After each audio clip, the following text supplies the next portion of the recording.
नमस्कार दोस्तों, movie mania reviews के एक और वीडियो में आपका स्वागत है। आज हम बात करेंगे फिल्म सेक्टर 33 के बारे में।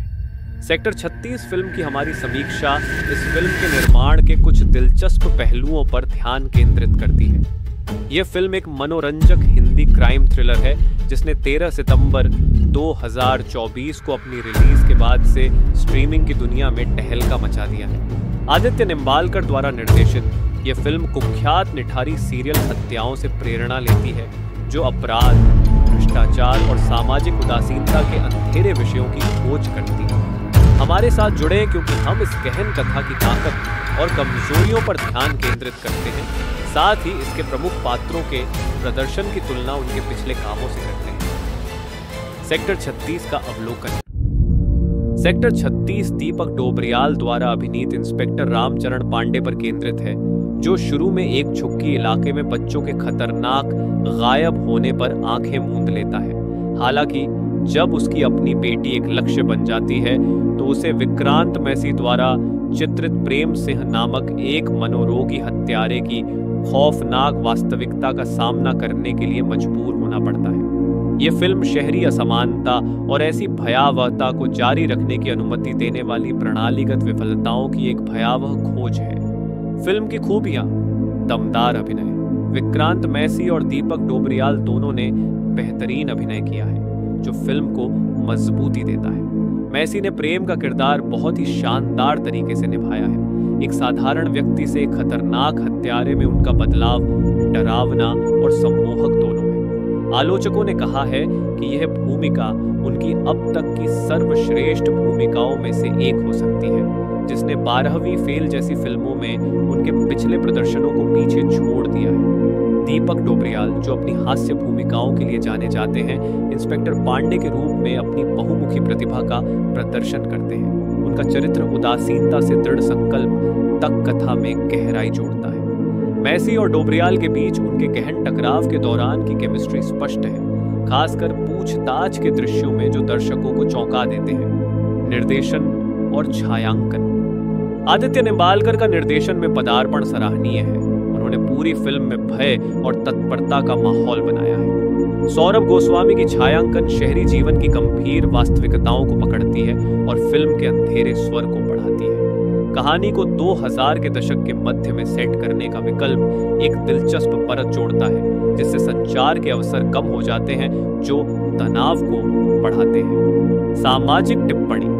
फिल्म कानून प्रवर्तन के भीतर भ्रष्टाचार और गरीब समुदायों द्वारा सामना की जाने वाली उपेक्षा जैसे गंभीर सामाजिक मुद्दों को संबोधित करने से नहीं कतराती है। ये इस बारे में असहज सवाल उठाता है कि एक ऐसी व्यवस्था में न्याय किसे मिलता है जो अक्सर हाशिए पर पड़ी आवाजों को नजरअंदाज करती है। यह विषयगत गहराई वास्तविक जीवन के अन्याय से परिचित दर्शकों के साथ प्रतिध्वनित होती है। फिल्म की कमजोरियां। गति के मुद्दे। जबकि सेक्टर 36 अपने अधिकांश रन टाइम के लिए एक मनोरंजक कथा बनाए रखता है, कुछ आलोचकों ने एक्सपोजिशन भारी दृश्यों के दौरान गति के मुद्दों को इंगित किया है जो समग्र तनाव को कम करते हैं। ये क्षण लंबे लग सकते हैं और कुछ दर्शकों की भागीदारी खो सकते हैं। ग्राफिक सामग्री। हिंसा और बाल अपहरण का फिल्म का ग्राफिक चित्रण कुछ दर्शकों के लिए बहुत तीव्र हो सकता है, जबकि यह विषय वस्तु की भयावहता को उजागर करने का काम करता है।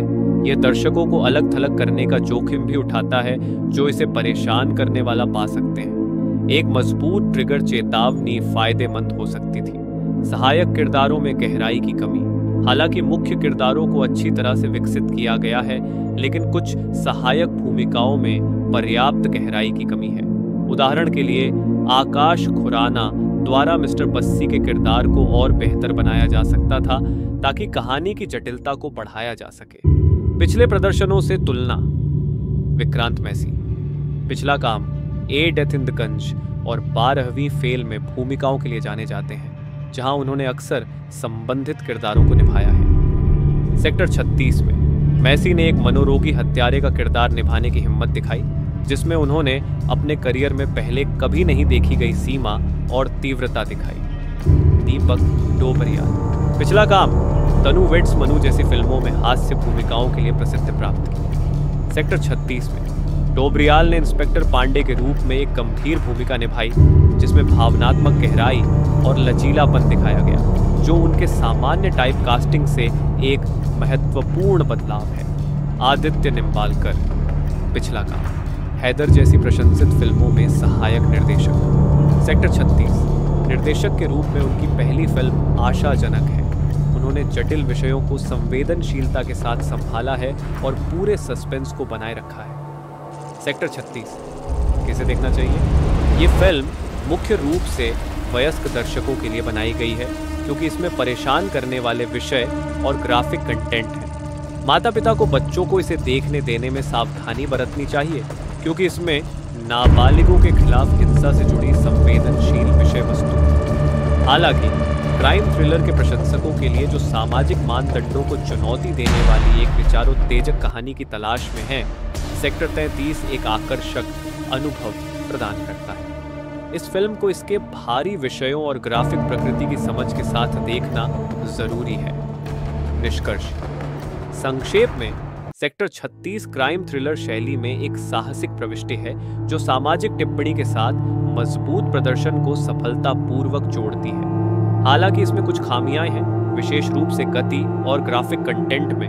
यह उन लोगों के लिए एक आकर्षक घड़ी बनी हुई है जो इसके डार्क थीम का सामना करने के इच्छुक हैं। विक्रांत मैसी और दीपक डोबरियाल के शानदार प्रदर्शन के साथ यह फिल्म अपने दर्शकों पर एक अमिट छाप छोड़ती है और समकालीन समाज में न्याय और नैतिकता के बारे में बातचीत को जन्म देती है। यदि आप वास्तविक जीवन की भयावहता की पृष्ठभूमि के खिलाफ मानव मनोविज्ञान में प्रवेश करने वाली कहानियों से रोमांचित हैं, तो सेक्टर 33 आपके समय के लायक है और आपको इस फिल्म को देखने का एक चुनौतीपूर्ण अनुभव देगा। अगर आपको वीडियो पसंद आया है तो कृपया मेरे चैनल को लाइक और सब्सक्राइब करें और इसी तरह की और भी रोमांचक समीक्षाएं देखते रहें। मिलते हैं अगले वीडियो में। नमस्कार।